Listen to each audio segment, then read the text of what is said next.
What allows pro players to play unbelievable forehands, backhands from all positions on the court? Usually when we see the top players play, that's what we focus on, the forehands, the backhands, how hard they hit them. When I watch world-class players, let's say Iga Swiatek, Carlos Alcaraz, just to name a few, but of course the other ones are also fantastic movers, is how quickly they get into corners, how quickly they get out of them.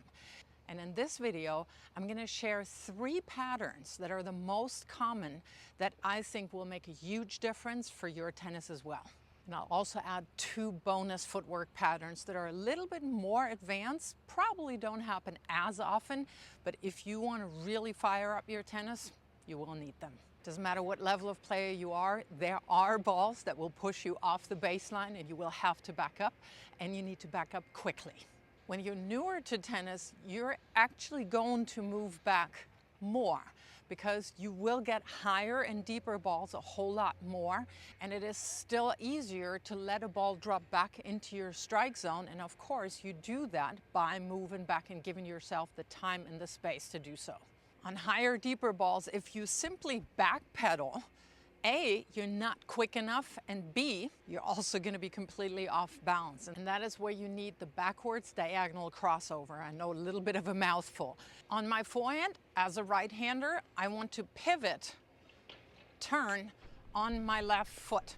And as you see that, I'm taking my racket up as I do this. So in one motion, boom. Now I can use my left foot here to cross over in front of my right. So here, my turn, crossover, and now either I add another crossover to it or I shuffle, depending on how much more room I need for the ball to drop back into my strike zone. And you can just work on that split step, turn, split step, crossover, or then shuffle. Everything is better than backpedaling. If you work on this pattern, what you'll also notice is that you can load nicely off your back foot here, hit, and with that dynamic here, with that explosiveness, you move forward back to the baseline. One-hander or two-handed backhand, doesn't matter.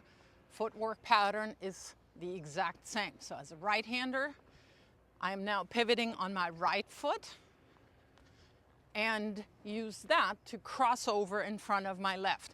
And the key with those crossovers is that here I can grab a lot more room than just shuffling. Got my turn, and of course, again, I'm engaging my upper body, getting my racket back, and cross over here. Again, if I need more room, either I shuffle or I add another crossover. And to work on that, you can even do that without a racket. Just to get familiar with the turn, drop, and then set. Turn, drop. And of course you can then shadow swing it, same on the backhand. Turn, drop. And that is something that we used to do as kids, because as kids you definitely play a whole lot of high balls, you're definitely going to be pushed back a lot. Next footwork pattern, very, very similar. The only thing with the front crossover is that you want to cover ground laterally. And you're using this step in several scenarios. Number one, to get to the ball really quickly, because as opposed to a common myth that you need to use small steps to get to the ball, you actually need to take big steps, huge steps. The best movers take the fewest number of steps. And the first one is the most dynamic, and it is a crossover. So let's say I'm going out to my forehand, I'm being pulled out wide. I'm not gonna shuffle there. Split, setting out my hip, my foot towards where I'm going. This is my crossover. It's basically, I'm already running right into that direction. Crossover, I can now run, set my outside foot here, hit, and here's the beauty of the crossover. Once I'm catching my balance here, hit, you see how my weight transfers from my outside leg to my inside leg? Simply let that spill over and keep moving back to your ideal position of recovery, your bisector of an angle. And of course you want to do that, again, as fast as possible. So you need a huge dynamic step. Same goes for the backhand. split step. I'm setting out my left hip for me as a right-hander. You can just work on that. Split, setting out.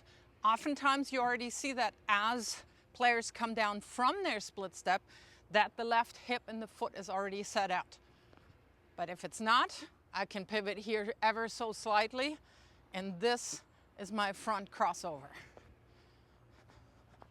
A great way to work on that is the Pete Sampras drill. You go from the single sideline to the midline, and you're trying to use your crossover and then as few steps as possible, forcing you to really take bigger leaps. So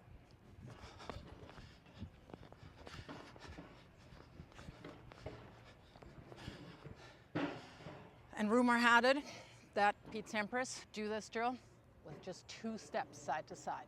Now that we got the crossover down, it is so much easier to combine that with the mogul step. And you've seen me do it before just now, I just didn't point it out. But you use that a lot on wide balls again. And basically what you're doing is, as you're about to make contact, your outside leg is still up in the air. You are still up in the air, and your energy keeps moving this way.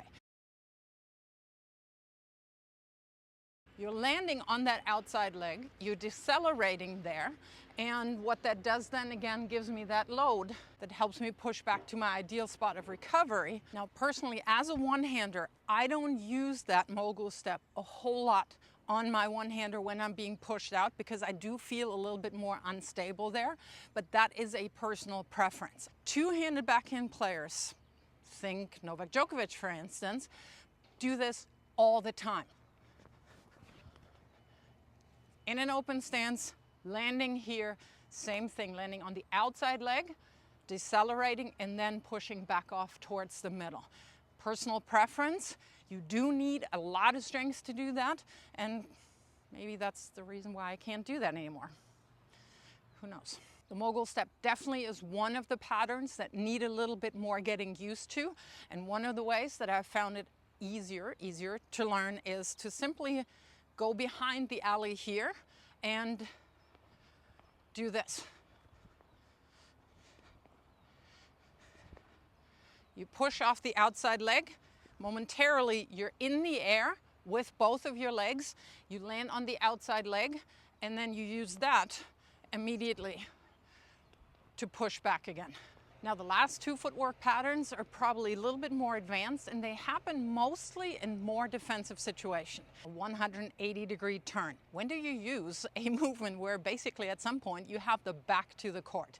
For instance, somebody is hitting an overhead, I'm being pulled out really far, really deep, really wide, and I have to make a get here, turn, and come back. It is a little bit of an awkward movement, and to be perfectly honest, I'm not sure if I ever really trained that. Now this last footwork pattern I do use when I'm being pulled out wide and shorter, and I'm moving back to the baseline, and I'm not continuing to move forward. It is the backwards crossover step. So I'm being pulled out here, and instead of turning, moving this way, I'm using the crossover behind. So I'm hitting here, crossover, and I'm coming back right here.